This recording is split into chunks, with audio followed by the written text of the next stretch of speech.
Las tres llegamos a los 40 jurando que por fin teníamos la vida resuelta, que todo estaba bajo control y que ya nada podía sorprendernos. ¿Control? Sí, ¿cómo no? Es que de repente el cuerpo cambia, la paciencia se acorta y aparece esa vocecita en la cabeza. Si ya pasamos de moda, nos volvimos invisibles. No encajamos. Obvio que encajamos, pero no donde nos dijeron, sino donde nos da la gana. Porque si algo hemos aprendido es que a esta edad no estamos para pedir permiso y que nuestra propia vida mandamos nosotras. Así que aquí estamos, más vigentes que nunca, listas para hablar de todo sin filtro. Pues entendimos que después de los 40 es cuando la cosa se pone buena. Hola a todos, bienvenidos a El Cassette al Podcast, el espacio donde rebobinamos historias, le damos play a los cambios y subimos al volumen a nuestra mejor versión. Hoy traemos un tema que nos toca a muchas, el tema de la carga mental. Ese peso invisible que sentimos por tener que ser la que recuerda todo, la que organiza, la que está pendiente de los hijos, de los papás, del trabajo, de la casa, etcétera. Ese mismo problema o esa carga mental que sentimos. Y para hablar de esto tenemos un invitado de lujo. Se trata de Andrés Mejía, quien es experto en mindfulness y bienestar emocional. Andrés, bienvenido. Muchas gracias. Feliz de estar aquí compartiendo con ustedes en este espacio. Hoy, como siempre, los estamos acompañando. Clarita Garcés, publicista, mamá, la reina del multitasking. María Isabel Ramírez, comunicadora social, la mujer más ocupada del mundo. Y yo, Carolina de la Osa, psicóloga, mamá. Y bueno, y nuestro gran invitado, Andrés Mejía. Andrés, cuéntanos un poquito cómo llegaste hasta acá. ¿Por qué decidiste dedicarte a esto del bienestar emocional? Bueno, yo creo que todos llegamos a diferentes lugares de cuenta de nuestras crisis. En mi caso, pues yo estudié psicología originalmente, al mismo tiempo publicidad, pero dejé psicología a un lado, avancé en publicidad, luego me especialicé en mercadeo y cuando uno anda por el camino que no le corresponde, se prenden todas las alarmas y por allá en una crisis terminé con un tema depresivo y digamos que después de haberme medicado, que no fue muy chévere porque eso pues ataca los síntomas, pero no ataca la raíz del problema, pues decidí apostarle al tema de la meditación. Entonces me fui a un retiro que se llama Vipassana y bueno, digámoslo que ahí empezó un cambio muy importante y un viraje hacia todo el tema de lo que era mi vocación, las humanidades, la psicología, el ser humano, y producto de eso, pues luego hice una especialización y una maestría en mindfulness en la Facultad de Medicina de la Universidad de Zaragoza, España, y llevo ya varios años muy metido en este tema de pies a cabeza. Andrés, vení. Nosotros ya pasamos de los 40. Tú hablaste de una crisis. Tu crisis fue cuando cumpliste 40. Nosotros ya tocamos ese tema, ¿cierto? O sea, contanos un poquitico más acerca de ese momento que te hizo cambiar como el chip para que ya entremos en materia y para que nos expliques un poquitico más qué encontraste vos en ese mundo del mindfulness que te hizo como moverte de todo lo que vos hacías. Vos eras una persona de mercadeo, vos eras una persona súper activa como en esas cosas y te fuiste casi que para el otro extremo, o sea, pasaste de ser o sea, tu trabajo siempre fue como de mostrar, de crear, de hacer y como muy hacia afuera. Y pasaste de lo caótico que es el mundo del mercadeo a un escenario que de pronto podríamos llamar que es mucho más tranquilo, que va más con el interior, no tanto hacia el exterior, sino en el interior. Entonces me imagino que es por ahí que Clarice quiere orientar la pregunta. Sí, es válido. Pues miren, yo creo que usualmente los orientales cuando hablan de la palabra crisis, porque pues estamos hablando de la crisis de los 20, los 30, los 40 y una infinidad de crisis en diferentes momentos, ellos hablan de peligro y de oportunidad, ¿cierto? Peligro en perderse, desbaratarse, hacerse mucho daño, porque podemos hacernos mucho daño en las crisis, podemos ser nuestros peores enemigos. Pero también es una oportunidad. Yo creo que la crisis viene a sacudirte, la crisis viene a que replantees qué es lo importante, qué es lo valioso, qué es lo esencial. Y cuando uno está muy metido en ese mundo, pues de cuenta de un libreto, porque pues hay una serie de libretos que nos van vendiendo y nosotros comprando, podríamos comprarlos o no comprarlos, pero los compramos. Entonces nos metemos en estas dinámicas que tienden a ser pues muy egoicas. Nosotros siempre vamos a construir un personaje a través del tiempo y llega un punto en donde nos detenemos y nos preguntamos quiénes realmente somos.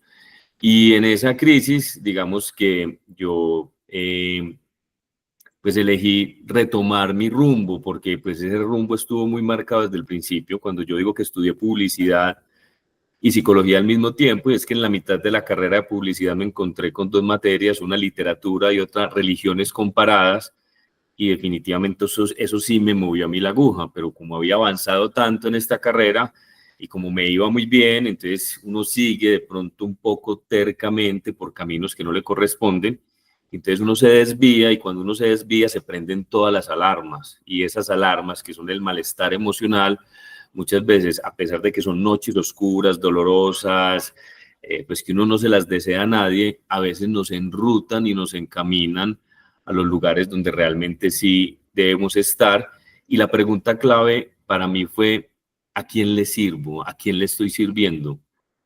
Y cuando pues hablamos de publicidad y de mercadeo, pues que son carreras que considero muy valiosas y que tienen un aporte muy significativo, por supuesto que también andan en lo caótico, en lo superficial, y voy a ser un poco brusco, a veces la publicidad del mercado es como una prostituta, trabaja al mejor postor, entonces si te ponen a vender armas, pues tendrás que vender armas, si te ponen a vender, o sea, digámoslo que ahí no hay unas preguntas más profundas que llega un punto de la vida en donde uno se las hace y uno ya no puede seguir derecho, ya es imposible seguir derecho, uno ya ha pasado muchas veces por encima de todo eso y ya la crisis cuando es de una magnitud severa te detiene, te pausa y te empiezas a hacer preguntas importantes.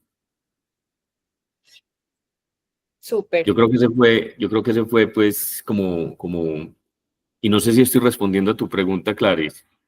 No, total. Claro que sí la está respondiendo. Yo pienso que todos hemos llegado a ese momento en el que, como tú decías, decimos, ¿a quién le estoy sirviendo? O sea, ¿a quién le estoy, o sea, realmente qué estoy sirviendo? ¿Qué estoy haciendo yo como con esto? Venía André, pero yo sí quería saber, pues, cuando te sentiste que estabas sobrecargado más de la cuenta, ¿cómo lo manejaste? O sea, listo, está claro que llegaste a ese punto. ¿Qué te hizo clic ahí? Que dice, pucha, por este lado de verdad no es. No, mira, es que yo creo que las crisis, como mencionaste ahorita, son crisis de sentidos y de valores. Y cuando uno está abrumado, sobrecargado mental y físicamente, entonces uno busca como alternativas. Yo creo que lo interesante hoy es que pues esto es un tema extremadamente generalizado y precisamente ante esa necesidad surge una propuesta muy valiosa como es el mindfulness moderno. Y cuando digo mindfulness moderno es porque pues el mindfulness ha existido desde muchísimo tiempo atrás, pues podríamos hablar, lo más reconocible son 2600 años en la época del Buda histórico y todo en el tema pues de Oriente. Yo digo que, que el mindfulness es el lugar donde se reúnen lo más actual de neurociencias, conocemos más del cerebro en los últimos 20 años que en el resto de humanidad. Entonces lo que hizo Jon Kabat-Zinn, quien se le atribuye el concepto de mindfulness, que es muy interesante, fue quitarse los ropajes religiosos y filosóficos y ofrecer esto como un tema de entrenamiento mental, porque es que la enfermedad que estamos sufriendo es una enfermedad mental, tenemos una enfermedad que es la divagación, que es el pensamiento obsesivo, y precisamente pues el tema no es solo de hacer, sino también de gestionar mentalmente, o sea, nos exigimos mucho mentalmente, tenemos que recordar fechas, especialmente las mujeres, ¿cierto? Cuando se han montado en esta dinámica de ser muy toderas, ¿cierto? Entonces les toca no solo hacer, sino también una sobrecarga mental. Y bueno, y en el caso mío, pues digámoslo que esto tenía que ver mucho también con el tema pues, de la hiperproductividad. Y Carolina mencionaba algo, la multitarea y el piloto automático. Entonces, cuando vos te vas para un retiro, pues pasa algo muy particular y es que te expones brutalmente a tu diálogo interno. Todo esto también tiene que ver con el diálogo interno y también en esa pregunta de quiénes somos, la respuesta que finalmente te ofrece el mindfulness es que yo tengo una mente, pero no soy la mente. Y esto suena muy extraño para Occidente porque nosotros estamos tan sobreidentificados con la mente que nuestra sensación de ser está asociada a lo mental. Pero resulta que dentro de nosotros hay algo que es capaz de distanciarse, de observar la mente. Y eso, pues en mindfulness, en psicología lo llamamos metacognición, ¿cierto? Lo llamamos la conciencia testigo, el observador. Y ese es el trabajo que uno empieza a hacer de cara a lo mental y a distanciarse un poco. Y también, pues detrás de eso está las herramientas internas que nosotros tenemos de cara al malestar psicológico, que, como les comentaba, la raíz es el pensamiento obsesivo. Y ahí hay una sobrecarga, por supuesto. Ok. ¿Tú crees que esa... perdón, Mari, ¿vas a decir algo? No, dale, claro. Yo te iba a preguntar, o sea, esa sobrecarga, ¿tú crees que las mujeres tenemos más esa sobrecarga que los hombres? Por lo que las mujeres tendemos a hacer más multitasking, la verdad. Los hombres son más, les queda, pienso yo, no sé si estoy equivocada, les queda como más fácil enfocarse en una sola tarea hasta terminarla. En cambio, las mujeres tenemos muchas tareas abiertas, somos como un computador con muchas ventanas abiertas, rodando al mismo tiempo. ¿O piensas que lo mismo? Estoy equivocada cuando digo que percibo que las mujeres vivimos más abrumadas que los hombres. Mira, pues yo esto no se lo atribuiría necesariamente al género, pero sí es cierto que las mujeres se sienten y se perciben más multitasking y más multitarea, y eso tiene unas razones, pues, como, entre comillas, biológicas, pero la realidad es que el multitasking es un mito. Y nosotros desde el mindfulness y desde las neurociencias lo venimos cuestionando porque nosotros tenemos más que ver con nuestra sobrecarga mental que cualquier otra cosa, que las condiciones externas. Me explico, el término multitasking viene de la computación y en general cuando pues vos abrís un computador y le abrís varios programas y a todos los programas les pones tareas, ¿qué pasa con ese computador, María? Se vuelve lento, claro. Se Pone lento, no se pone responde. lento, se tildea, se bloquea, y nosotros hacemos más o menos lo mismo, pero en realidad, cuando decimos que la multitarea es un mito, es que la atención, porque mindfulness traduce atención plena, la atención está saltando de una actividad a otra tan rápidamente que pareciera dar la ilusión de que estamos haciendo varias tareas al tiempo, y en realidad no estamos haciendo varias tareas al tiempo, solamente estamos haciendo una con conciencia y las otras se están haciendo en piloto automático. Pero cada tarea que se hace en piloto automático se hace de una manera muy pobre o más pobre. Entonces, en realidad, eso no solo estresa el sistema, sino que nos da una ilusión de eficiencia y eficacia que no es real. Lo que pasa es que ya hemos hecho una apuesta tan grande a esto y tenemos la capacidad de automatizar procesos que efectivamente pues nos creemos y nos sentimos mucho más productivos en la multitarea, y se han hecho muchísimos estudios que demuestran que no es así. Andrés, Podríamos decir, el gran secreto antiestrés es hacer una tarea a la vez. Ok, va, súper chévere como esa información que acabas de dar. Y quería hacerte una pregunta en relaciones con la cantidad de estímulos que recibimos a diario todos los seres humanos en el mundo de hoy, ¿cierto? Porque yo creo que gran parte como de la ansiedad y de la carga emocional está en eso, ¿cierto? Uno recibe estímulos e información en todas partes, en todo momento, en todo lugar, de todo el mundo, ¿cierto? De las amigas cuando conversa, del marido cuando le hace una petición a uno, de las hijas o de los hijos, de la televisión, de las redes sociales, de internet, bueno, como tanta información que nos rodea que a veces nos genera como tanto estrés. ¿Tú qué recomiendas con respecto al manejo de la carga emocional y toda esa información que está circundando permanentemente como en la vida de cada uno de nosotros hoy por hoy? Pues mira, eso es absolutamente real y no se va a detener, ¿cierto? El mundo va a seguir adelante y nos va a arrojar cada vez más y más información. Hoy hablamos de un término que se llama infoxicación. Estamos intoxicados de información. Entonces, todo el tema, desde nuestra mirada, se reduce al tema de la atención. Lo que hay que entender con la atención es que la atención es involuntaria y voluntaria al mismo tiempo. Y la atención se puede entrenar como un músculo. No es un músculo, pero es una metáfora pedagógica muy interesante del mindfulness para mencionarte o decirte que como cualquier músculo se puede entrenar y se puede fortalecer. Entonces, la atención tiene tres partecitas. Uno, que va donde la llamen. Entonces, todas las marcas, todos los productos, todos los servicios, todas las aplicaciones están en pos de robarnos nuestra atención y lo logran, ¿cierto? Porque la atención va donde la llamen de forma involuntaria. Entonces, si hay una aplicación con contenido social, con movimiento, con luces, con sonido, con ganchos, hooks, todo lo que hacen en redes sociales, es imposible que ese tipo de estímulos no nos roben la atención, ¿cierto?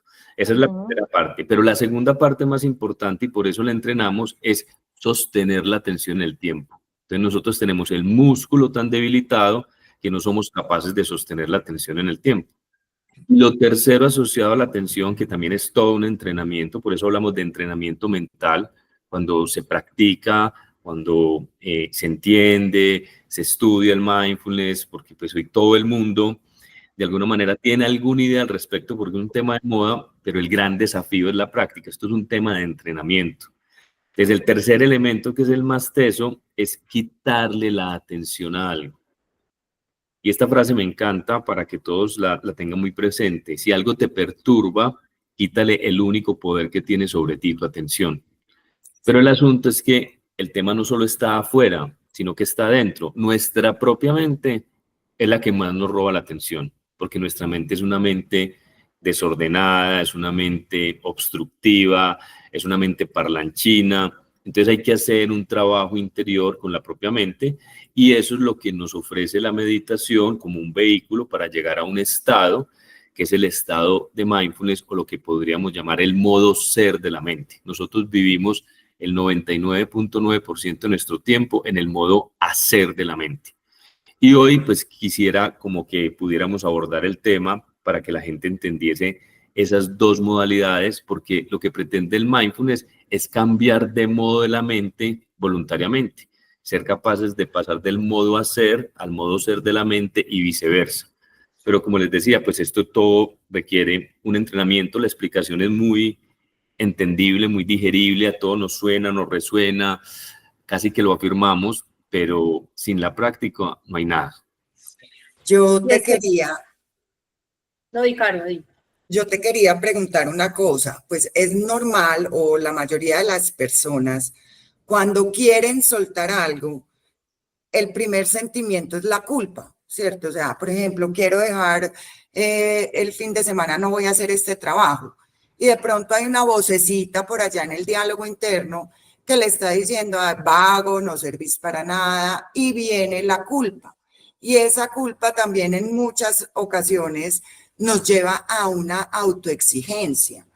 ¿Vos cómo crees que podemos manejar estos dos aspectos, la culpa y la autoexigencia? Miren, la culpa aparece particularmente en las mujeres porque finalmente han sido condicionadas, por supuesto que también los hombres, pero me atrevería a decir que un poco más las mujeres, a creer que el valor está en lo que hacemos por los demás. O sea, las mujeres han sido muy orientadas porque es la energía femenina, ¿cierto? Como al servir, pues a los hijos, a la pareja, y ahora pues que no solo pues tenían ese rol, sino que asumieron el rol profesional y no son capaces de dejar ninguno, entonces ahí es donde están reventadas y sobreexigidas mental y físicamente. Entonces, cuando empezamos a practicar el modo ser de la mente, nos ayuda a que reconozcan que son valiosas más allá de la productividad que tenemos. Y pues este caso, para que no aparezca la culpa, en alguna manera nosotros tenemos que ser capaces de poner límites, ¿cierto? Esa capacidad de decir no con amabilidad, pero con firmeza, es supremamente clave, ¿cierto?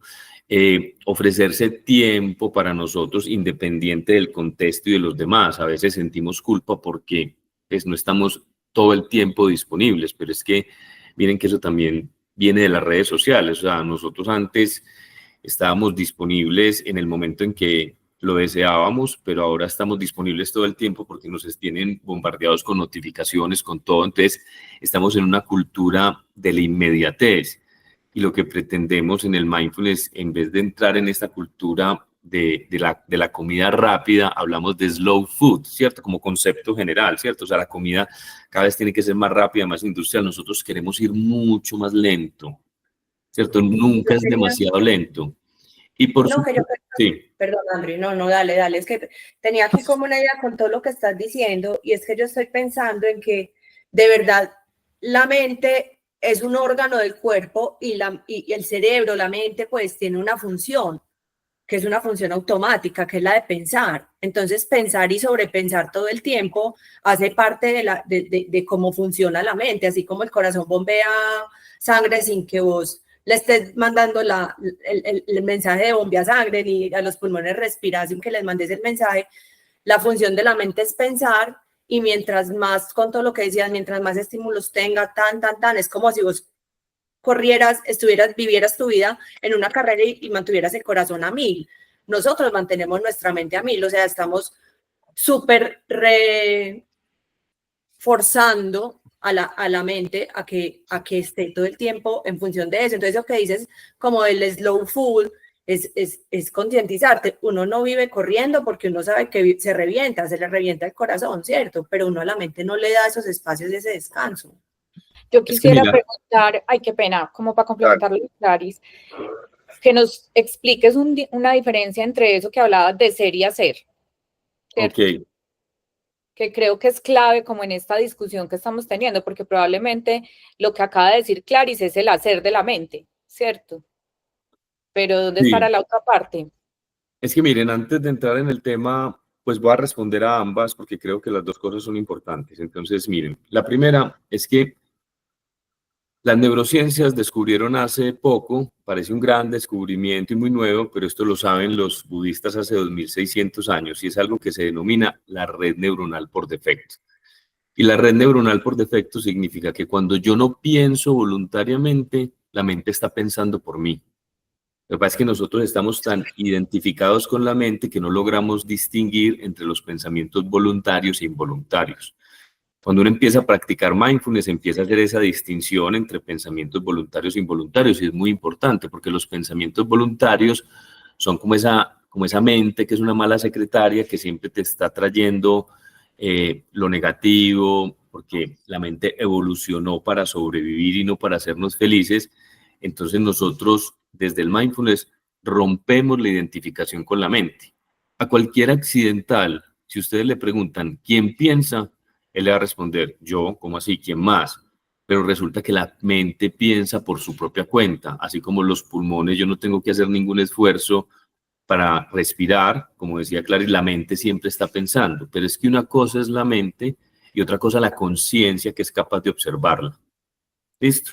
Entonces, eso es muy importante, y eso, de nuevo, pues suena muy bien teóricamente, pero eso hay que llevarlo a la experiencia de la práctica, porque quien no lo ha hecho, esto le puede sonar muy bien, pero seguirá siendo como un misterio.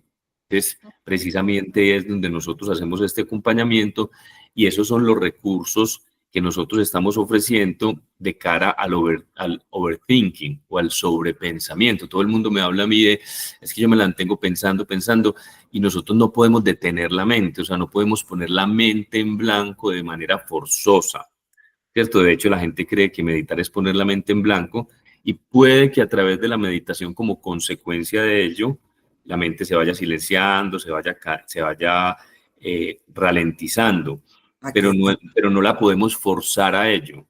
Entonces ahí es donde es muy importante como distinguir las diferencias entre el modo hacer y el modo ser de la mente, que podríamos pues hablar un poquito sobre eso si lo consideran. Sí, claro. Listo, Claro, entonces, adelante. listo. Suena un poquito extraño, pero podríamos entonces decir que el modo hacer de la mente, como su misma palabra lo indica, la mente siempre está en función de lograr un objetivo, ¿cierto? La mente le encanta resolver problemas, la mente está en un estado analítico, está comparando, está juzgando, está evaluando, está proyectando. Pero les digo, no hay ningún problema en el modo hacer. El problema es que estamos en el 99.9% del tiempo. Esto suena como una exageración, pero posiblemente no lo es, pero en un porcentaje altísimo nosotros estamos en el modo hacer de la mente. Entonces, el funcionamiento cognitivo es el que le digo, enjuiciar, ¿cierto? Comparar, evaluar, proyectar. Y eso pues requiere también como mucho gasto energético. En cambio, el modo ser, que lo vamos buscando a través de la práctica meditativa, es no poner a la mente de intermediario, sino entrar en una conexión directa con aquello que está pasando, especialmente el presente. ¿Por qué? Porque el presente es el único tiempo real que existe, mientras el pasado y el futuro los consideramos tiempos psicológicos. ¿Por qué tiempos psicológicos? No los negamos, pero por ejemplo el pasado es producto de la capacidad del cerebro de recordar y el futuro es producto de la capacidad del cerebro de proyectar hacia el futuro, pero ambos solo existen en la mente. Entonces, como el cerebro no logra distinguir si lo que está pasando en el aquí o en el ahora o dentro de la mente, el cuerpo reacciona. Entonces muchos de nuestros niveles de estrés y de ansiedad no están sucediendo por lo que está ocurriendo en el aquí y en el ahora, sino por lo que está ocurriendo en la mente. Entonces nosotros queremos salir de la mente y conectar con el cuerpo. El cuerpo es la puerta dorada hacia el presente. Entonces nos enfocamos en la experiencia presente con amabilidad, sin juicios, sin juzgarla. Hacemos un modo abierto que en este momento pues perfectamente lo podrían hacer. ¿Qué está pasando en este instante en sus vidas? Que estamos aquí sentadas en una Claro, teleconferencia. porque me están prestando atención, pero si Sí. estuvieran en modo automático, lavando los platos en la casa, porque cada vez que automatizamos una tarea, entonces la mente se va a divagar y puede que te estés sintiendo miserable por lo que te dijeron ayer, antier, por lo que no has conseguido, por esto, por lo otro. Ese es el modo hacer, pero cuando la atención está conectada con el presente, hay mucho bienestar psicológico. Ok. ¿Sí me Estás en entiendes? paz, estás en Claro. paz con vos mismo.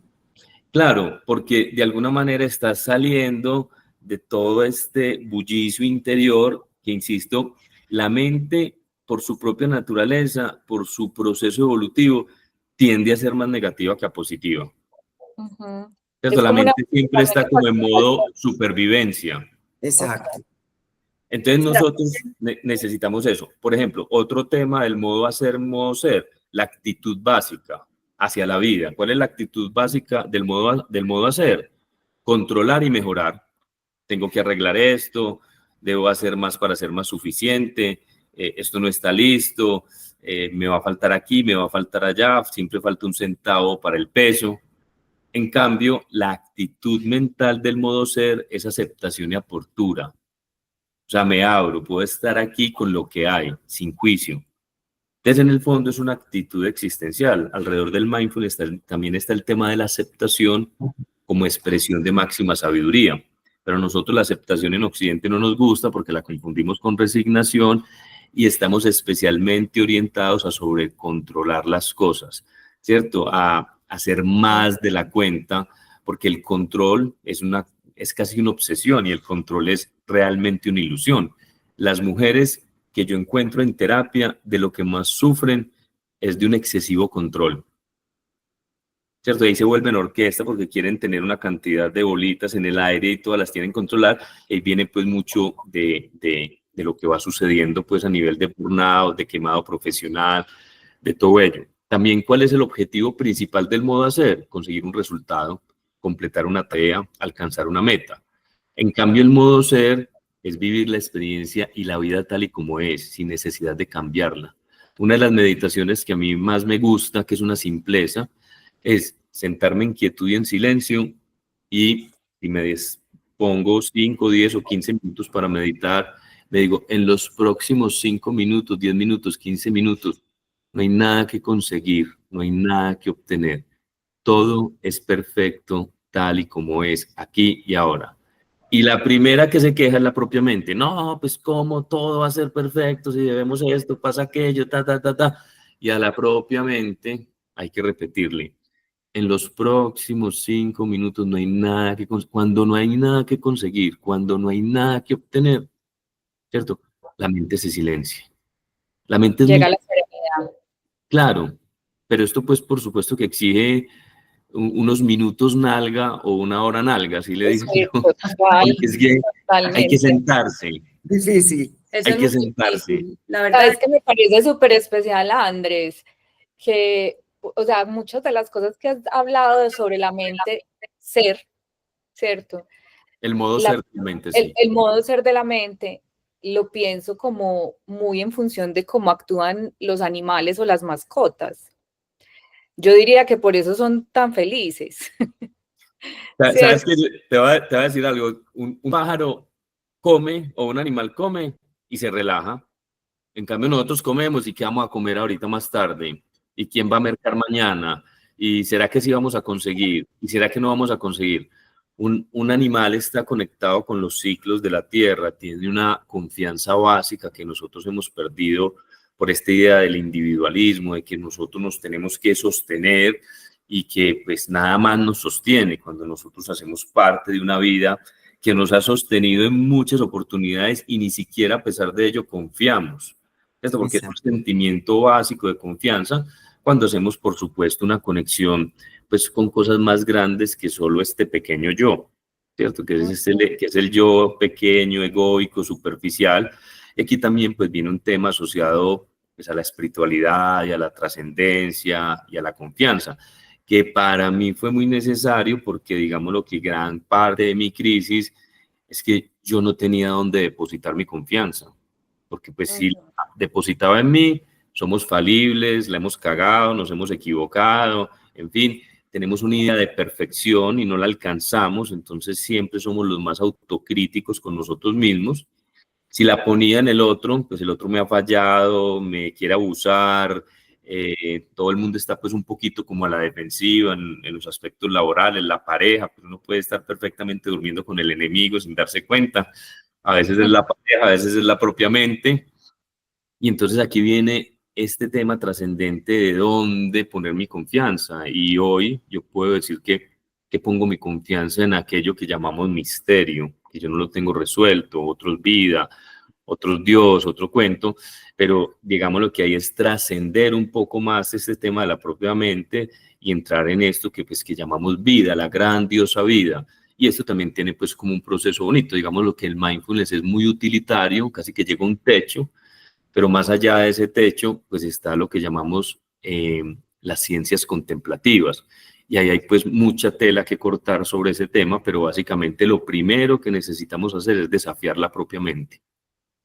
No, André, nos tenés calladas a las 3, o sea, Exacto. estamos con la atención plena, full en todo lo que estás diciendo. En eso me especializo, en robarme la atención de las personas y traerlos al presente. Cuando yo estoy dando un curso, ya los cursos no los doy como los daba antes, pues que por supuesto que hay un contenido y que hay un principio y que hay un fin. Para mí lo más importante es sostener la atención en el tiempo, porque esto que estamos haciendo, si ustedes realmente están aquí, están presentes, ha sido una práctica meditativa. La Total. llamamos una práctica informal. Pero yo estoy haciendo un trabajo por ustedes, pero ya ustedes tendrían que hacer un trabajo por su propia cuenta, pues lavar unos platos puede ser una práctica meditativa, bañarme, la relación con la comida. Por eso el mindfulness lo queremos llevar al día a día, ¿cierto? La verdadera meditación empieza cuando nos paramos del cojín. Pero a veces la gente creyendo esto quiere obviar la práctica formal. Y la realidad es que para poder entrenar el músculo yo necesito la práctica formal. Y luego llevar esas habilidades a la cotidianidad. Aquí lo importante es entender que con la meditación no estamos buscando un hábito, estamos buscando una habilidad, porque todo lo que se vuelve un hábito se automatiza. Entonces es una trampa y es una paradoja, ¿cierto? Yo no quiero hacer de la meditación un hábito, yo quiero usar la meditación para desarrollar la habilidad de estar presente. Y no todo el tiempo tengo que estar presente, tengo que encontrar un equilibrio entre el modo hacer y el modo ser. Entonces, cuando mencionaba a los animales están muy activos cuando lo necesitan, pero cuando necesitan descansar, descansan. En cambio, nosotros no paramos, o sea, estamos en el trabajo pensando en las vacaciones. Llegan las vacaciones y no somos capaces de dejar de pensar en el trabajo. Entonces nunca tenemos el cuerpo y la mente en el mismo lugar. El entrenamiento es tener cuerpo y mente en el mismo lugar y eso lo hacemos a través de conectarnos con los sentidos. De nuevo, el cuerpo Es la puerta dorada. Nosotros tenemos mucha energía mental, pero poca conciencia corporal.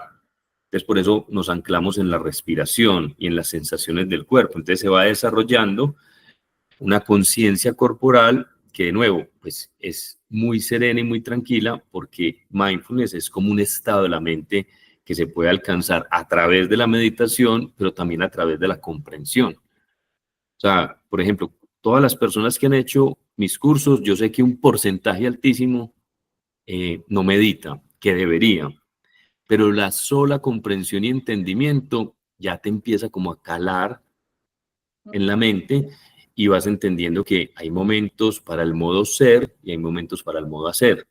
Entonces hay que entregarnos al modo ser. Entonces, miren, a veces uno en la casa, uno ya acostado en el sobre, en la cama, ¿cierto? Que debería estar descansando.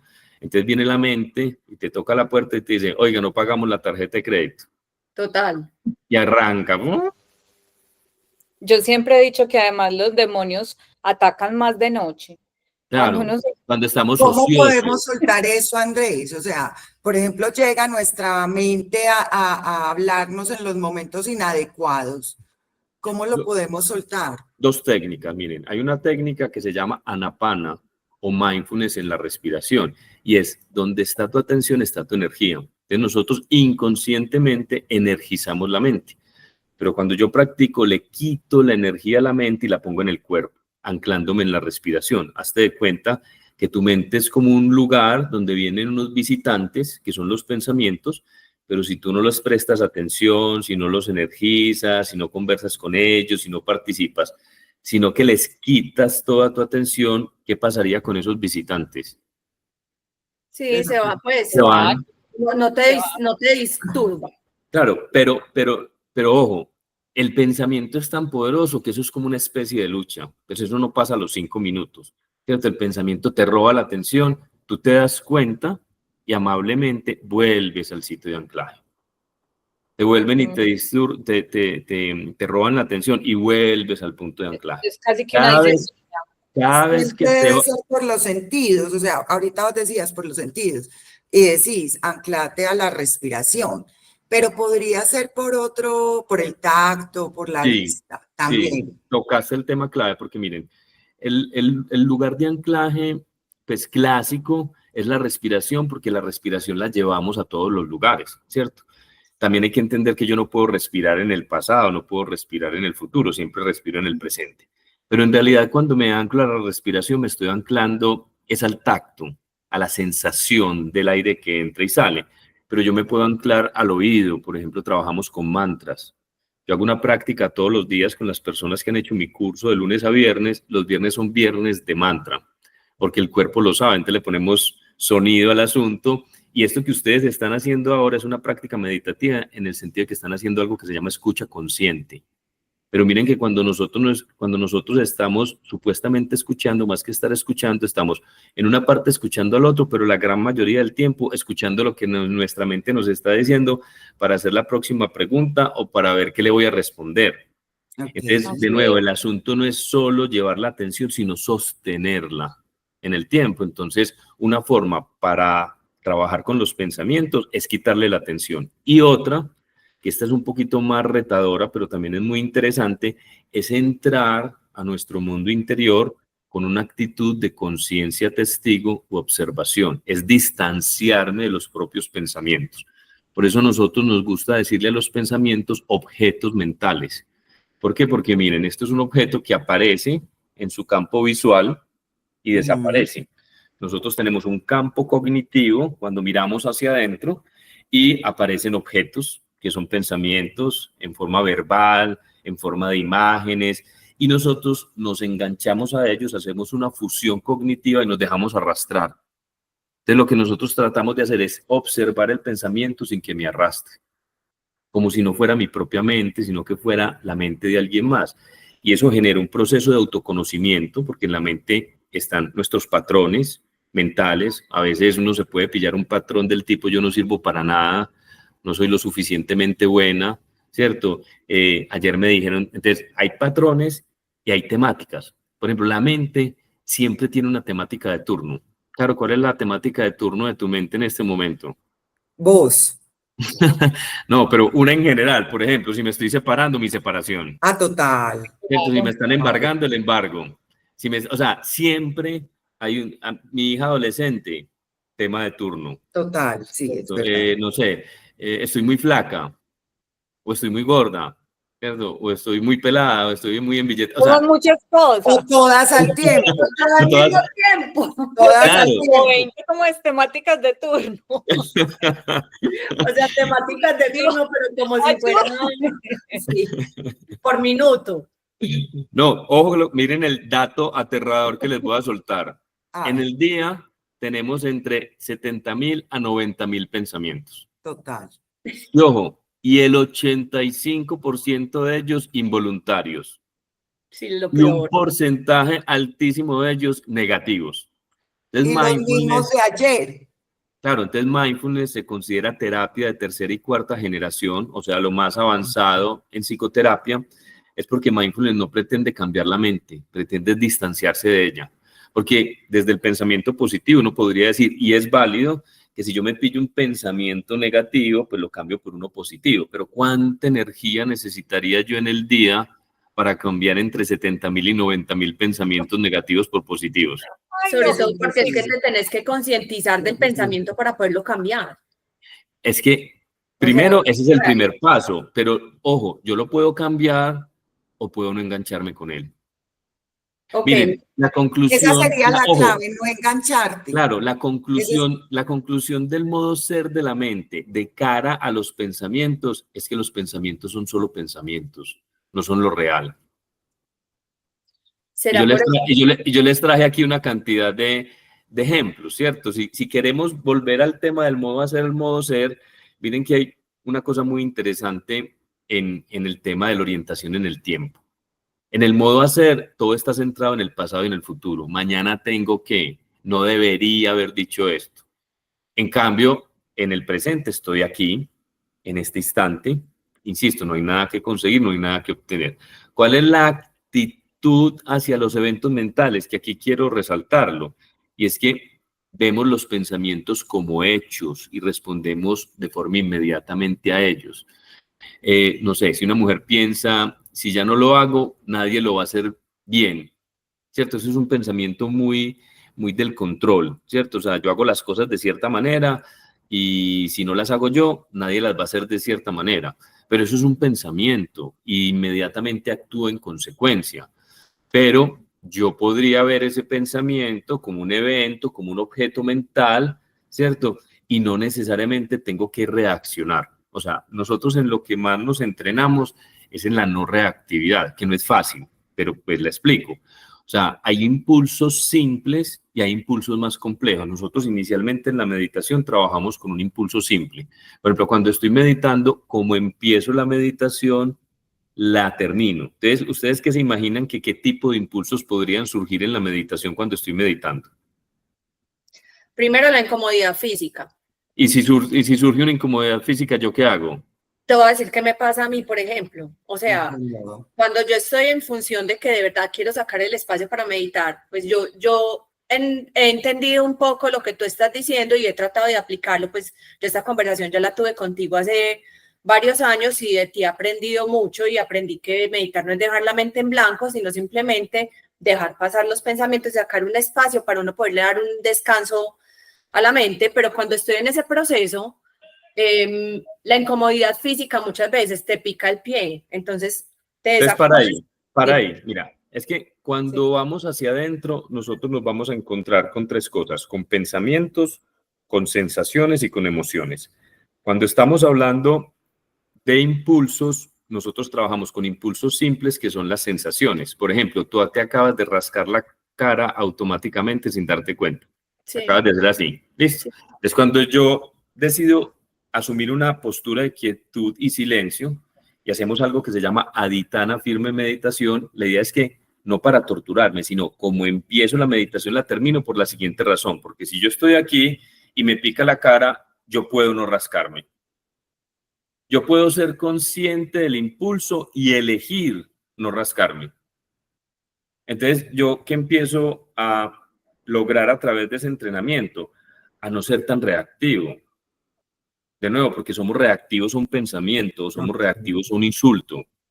Entonces yo me tengo que entrenar desde lo básico, que es el cuerpo. Todo entra por el cuerpo, todo entra por lo que llamamos vedana, una sensación. Si a ti te insultan, en realidad tú no reaccionas al insulto, sino lo que el insulto, la interpretación del insulto produce en tu cuerpo, que es como, ay, este hijo de puta me dijo, ¿cierto? Entonces esa sensación que es desagradable nos lleva a actuar. Porque te duela, no te tienes que mover. Porque es en el único lugar donde nosotros tenemos libertad. Yo no elijo los pensamientos, yo no elijo las emociones, pero sí elijo cómo reacciono a ellas. Entonces, claro, entonces, y nosotros reaccionamos de una manera muy automática. A las sensaciones desagradables queremos evitarlas y a las sensaciones agradables nos aferramos o nos apegamos a ellas.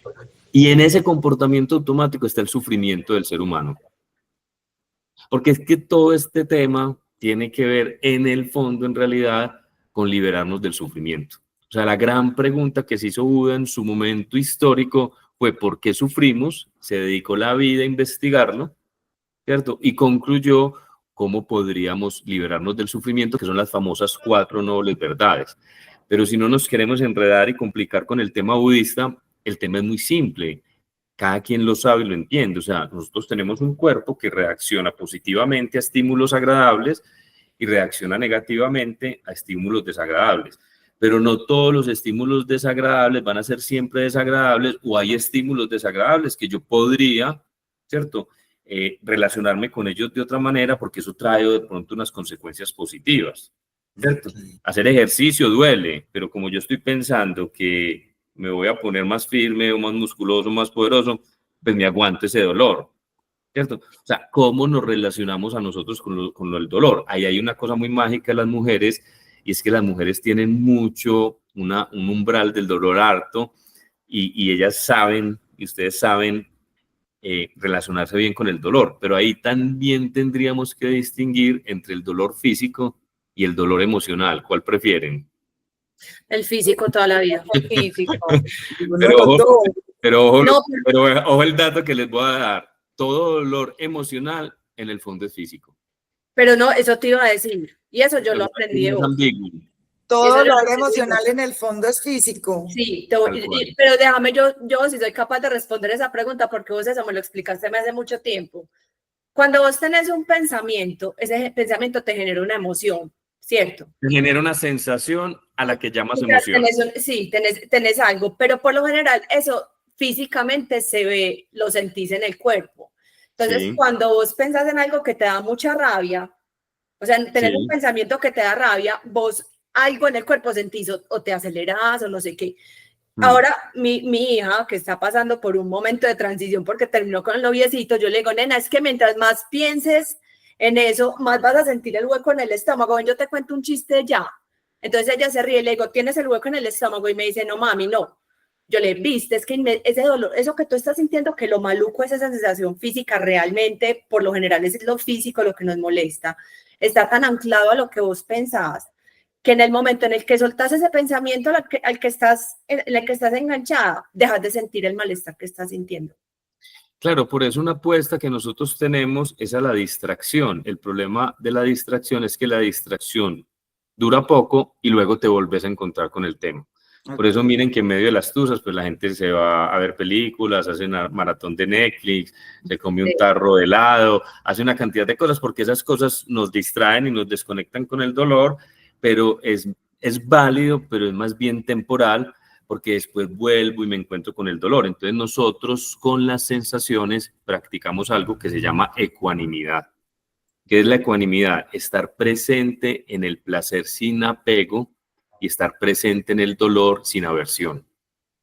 Por eso hacemos firme determinación, porque puede que en algún momento la meditación sea deliciosa y es una trampa, porque esto te generaría apego. Nosotros no meditamos para sentir rico, para sentir maluco.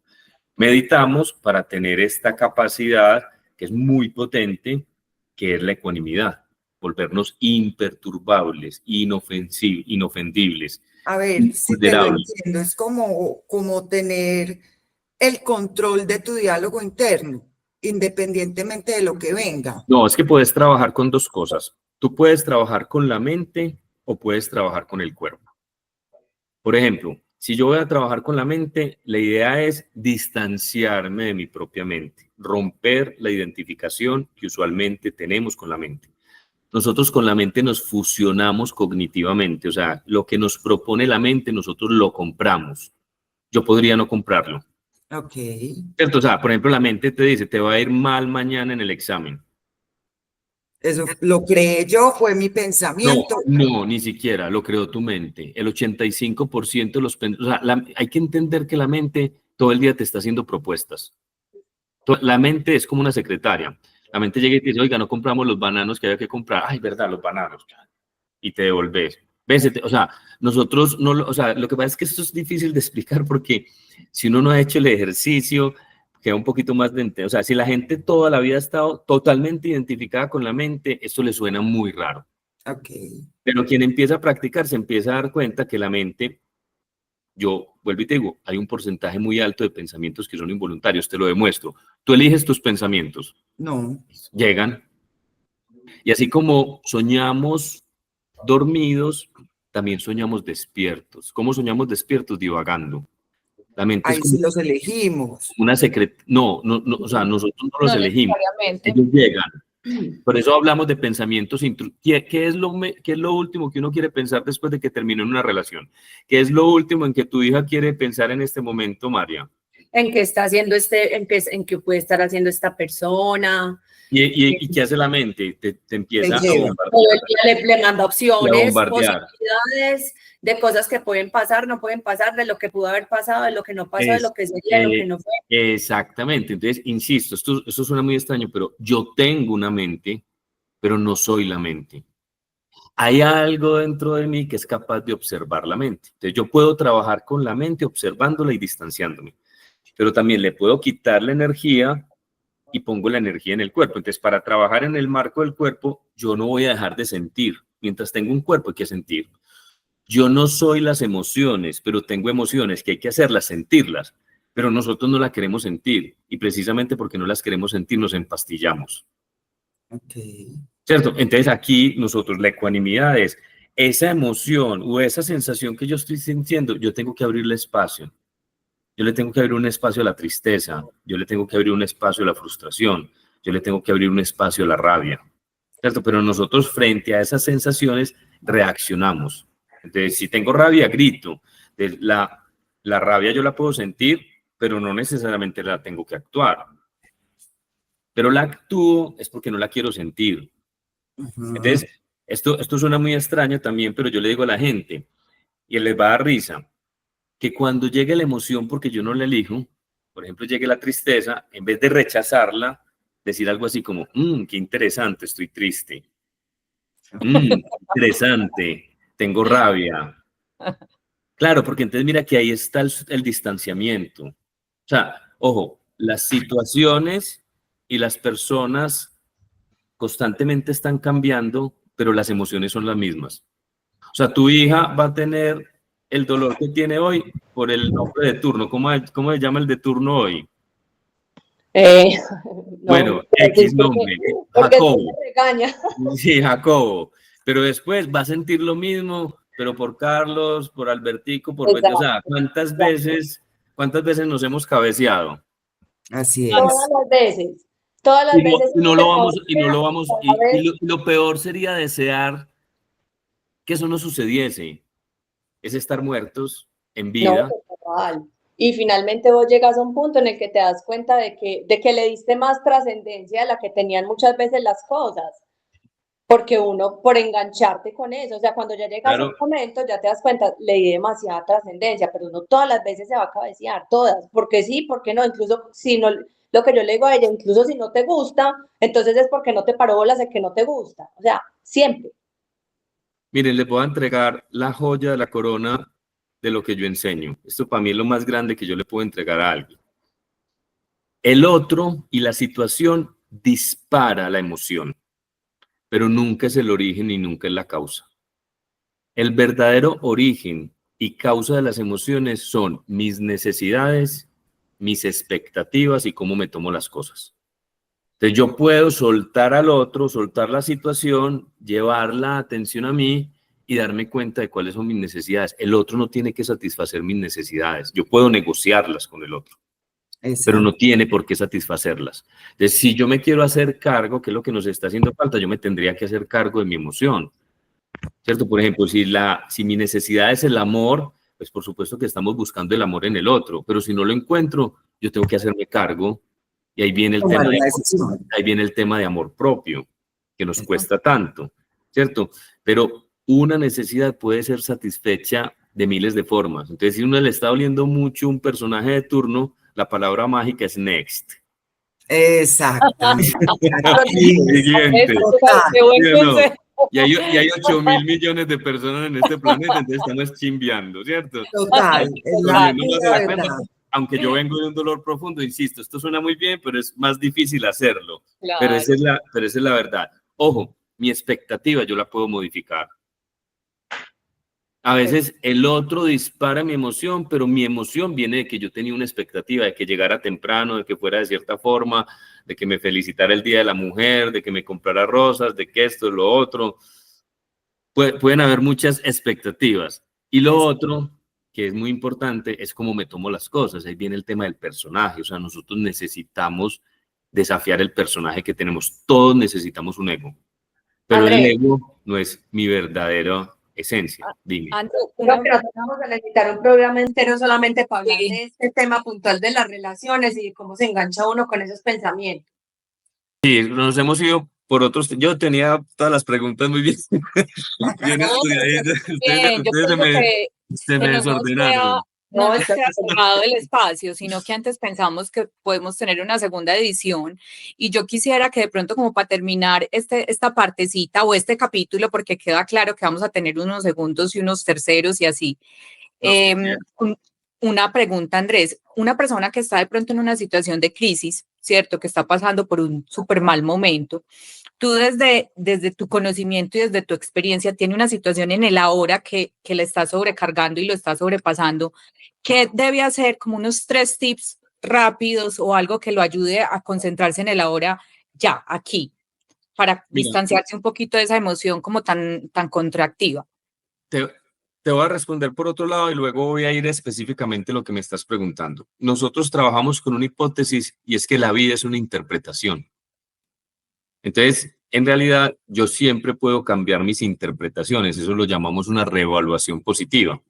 Entonces, lo que yo hago terapéuticamente con las personas es que yo no estoy involucrado emocionalmente en la vida de ellos. Entonces, yo tengo una distancia o una perspectiva que los ayudo a desempantanarse, ¿cierto? A mirar cómo se está interpretando la situación, porque en eso siempre hay libertad. Podríamos decir que la vida es neutra o es ambigua. ¿Listo? Entonces, cuando queremos volver al presente, uno de los tipsitos es, de nuevo, cuestionar los pensamientos como objetos mentales que vienen y van. Los pensamientos son solo pensamientos, no son lo real, ¿cierto? Lo segundo es que el presente a veces es tan pequeño que en él no cabe el sufrimiento, cabe el dolor. Entonces hay que distinguir entre dolor y sufrimiento. Dolor es lo que sentimos en el cuerpo, sufrimiento es mental, es la resistencia que hacemos a la situación. Entonces yo puedo resistirme o aflojar y soltarme un poco. Ahí viene el ejercicio de aceptación.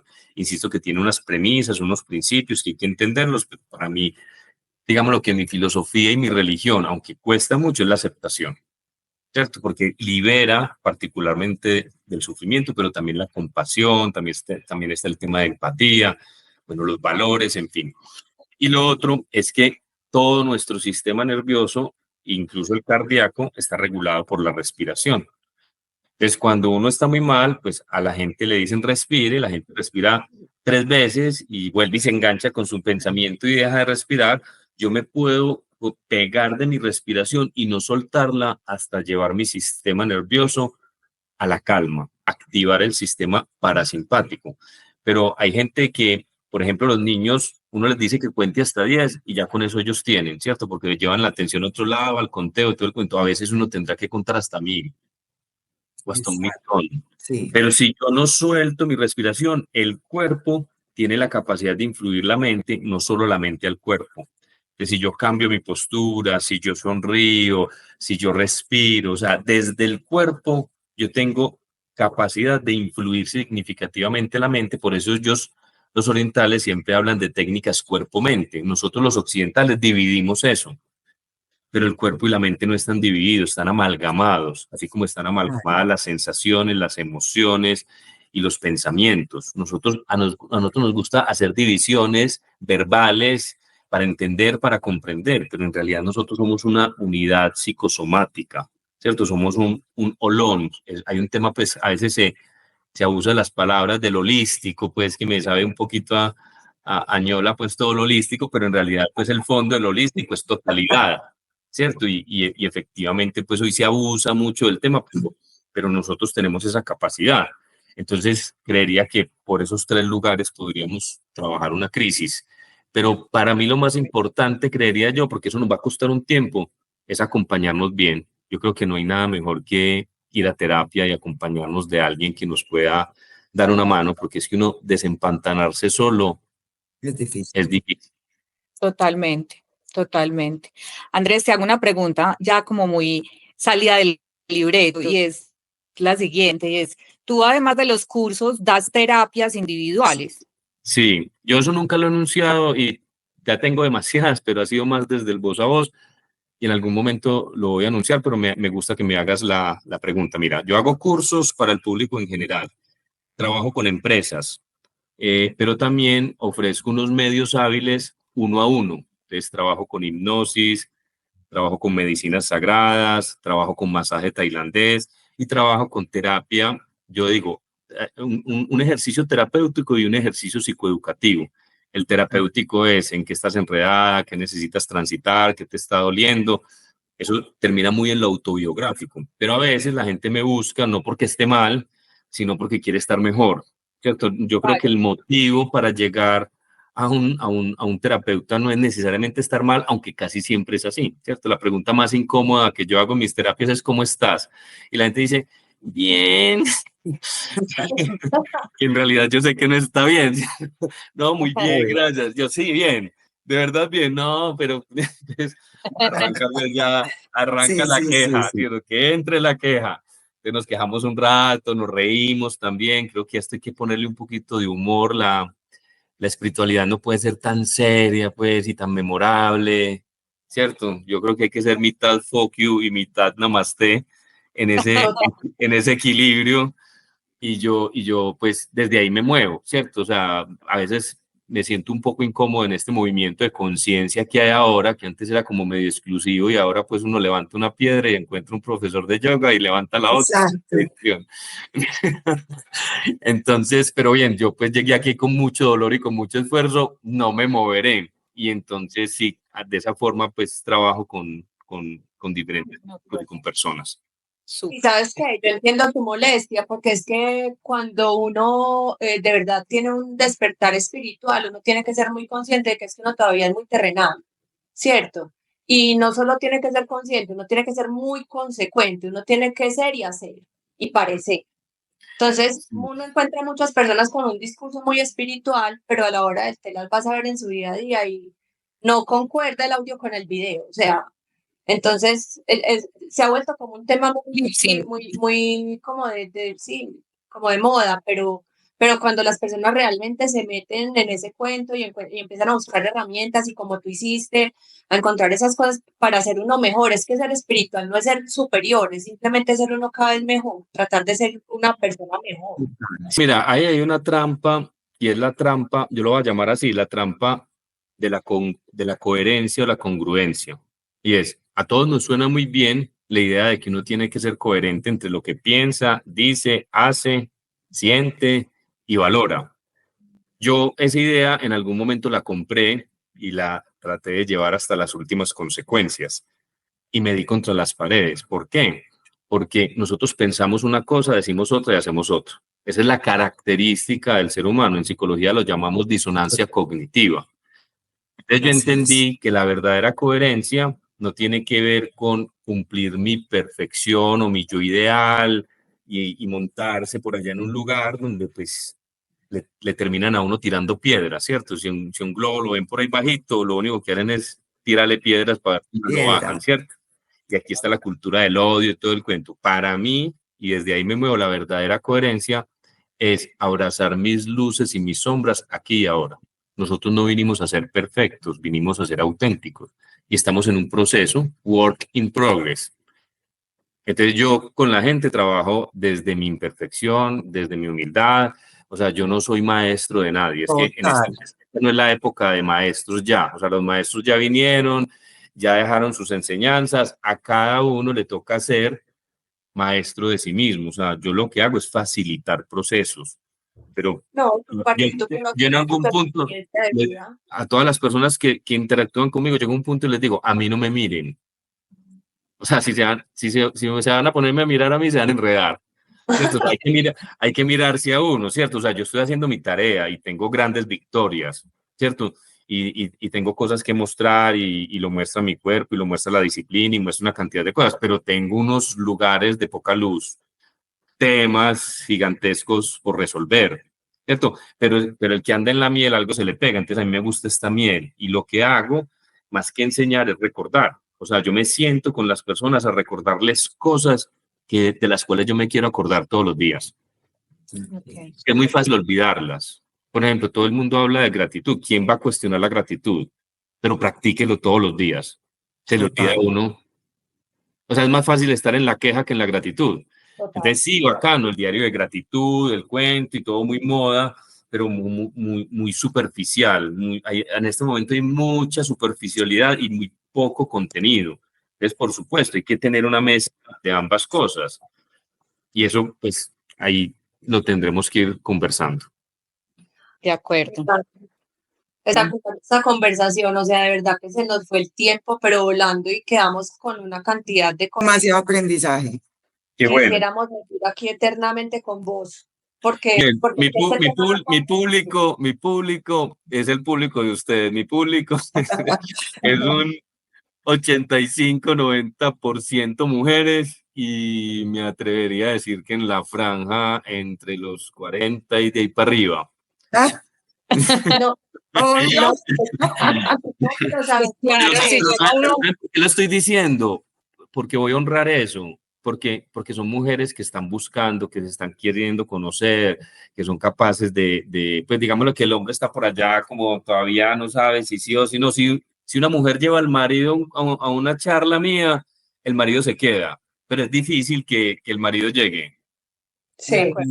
¿cierto? Entonces, pues estoy muy rodeado de mujeres y me encanta, pues eventualmente como desde una energía masculina, desde una mirada masculina, también entregarles con un ingrediente muy femenino, porque crecí entre mujeres, ¿cierto? Entonces, es más, creería que tengo más energía femenina que masculina, y ese es otro tema que les quería hablar. Yo creo que hay un tema que no es de género, sino de desequilibrio entre energía masculina y femenina, que andamos muy desequilibrados. Hay mujeres con mucha energía masculina, muy ejecutivas, muy dominantes, muy controladoras y que están padeciendo el cansancio mental precisamente, que era pues lo que queríamos hablar de hoy, y hombres muy femeninos y se están juntando en parejas. Sí. Es un Es desastre. Increíble. Es la locura. No, es que hagamos una cosa. También por moda. Pues pongamos casi que como compromiso que vamos a hacer otra grabación lo más rápido posible, donde vamos a hablar sobre las relaciones de pareja desde esa perspectiva que tú estás diciendo y cómo a través de todas esta técnica del mindfulness de la que hemos hablado, cómo uno aprender a lidiar con esas cosas de verdad de la relación de pareja que aparecen. Me dejo invitar las veces que quieran. Ay, no, Ay, me parece tan lindo, No, Andrés, tenemos que ir a tomarnos un cafecito, pues por Me- lo menos. Me les acaparo el programa. me encanta. No, tenés un conocimiento muy, muy chévere y de verdad que lo sabes transmitir demasiado bien. No, y Qué sabes bueno. qué, Te Andrés, felicito, es que de súper todos bien. modos, nosotras sentimos, y parte también de este proyecto, es que nosotras sentimos que llegamos a los 40 y empezamos a navegar y sentíamos que no las sabíamos todas y como que llega uno a una madurez y a una cosa y empieza uno a escalar los años y llegamos ya a los 47 y resulta que se nos cambió otra vez todo el libreto, que ya sentíamos que teníamos todo muy bajo control y de un momento a otro empezamos a volver a pelear con emociones, con sentimientos, con situaciones en la parte laboral, ¿cierto? Como, o sea, lo que llaman por ahí que es la perimenopausia, ¿cierto? Y uno vuelve y como que se descontrola y necesita volver a encontrar ese centro. Entonces yo creo que se hace súper valioso. Y sabes que yo trabajo con un modelo de septenios. Entonces, de los 0 a los 42 es una etapa de afirmación y de los 42 en adelante es una etapa de transformación. Entonces, ese periodo de los 42 a los 49 es bien complejo porque empieza a ser espejo con la época de los 21 a los 28. Entonces viene el tema, en el fondo, esa crisis es una crisis de valores, es una crisis de sentido, es una crisis de propósito, es, pues, puta, ¿para qué estoy yo en este mundo, cierto? ¿Quién soy? ¿Para dónde voy? Pero es una delicia de crisis porque eventualmente si logramos trascenderla, encontramos un lugar en el mundo. Yo encontré un lugar en el mundo de mis 42 a mis 49. Sí, sí, sí. Qué maravilla. Sí. Sí, todavía lo estoy buscando. Con mucho dolor. Yo les colaboro. Me especializo en eso. O sea, el tema que más me gusta, que también está muy de moda y que hay que saborearlo mejor, es el tema del sentido de vida y el propósito. Total. Y ese es un tema pues que me fascina porque hay dos ejes, el eje del éxito y el eje del sentido. Entonces, llegamos a los 42 muy montados en el eje del éxito y ya ni nos sabe, ¿cierto? Ay, sí. Y entonces hay que empezar a activar el eje del sentido, no tienen que ir paralelos. Entonces, activar el eje del sentido y si va paralelo al eje del éxito, entonces la vida se vuelve un disfrute y se vuelve un gozo y les aseguro que la curva de la felicidad es así. Nosotros ya vamos en esta parte ascendente. Entonces, lo que deberíamos es ser más felices si hacemos bien la tarea. Así es. Traía un mensaje final para esta entrevista. Buenísimo. Y es que el equilibrio no viene de hacer más, sino de aprender a estar con lo que ya es, la vida tal y como es. La mujer no necesita ser fuerte todo el tiempo, ¿cierto? Mindfulness no significa dejar de hacer, sino aprender a hacer nada y así obtenerlo todo. Hacer las cosas desde un lugar de mayor calma y de mayor conexión con nosotros mismos y eso está disponible para todos. Simple y llanamente que no podemos esperar el resultado sin participar de los procesos. Esto es un proceso y hay que apostarle. O sea, ahí es donde la práctica lo es todo y ese, digamos lo que ese es como mi caballito de batalla. Ahora, todo el mundo habla de meditación, todo el mundo habla de mindfulness, pero muy poca gente practica. El gran desafío es la práctica y ahí es donde acompaño de lunes a viernes a las personas a practicar, que están siempre pues invitadas y se animan a ese espacio un día de estos. Qué rico, claro que sí. Listo. André, muchísimas gracias, de verdad que súper wow esta conversación. Excelente. Pues, muchas gracias. Con mucho amor. Con mucho amor. Si te gustó este episodio, compártelo y sigue dándole play a tu mejor versión. Nos escuchamos en el próximo del Cassette al Podcast.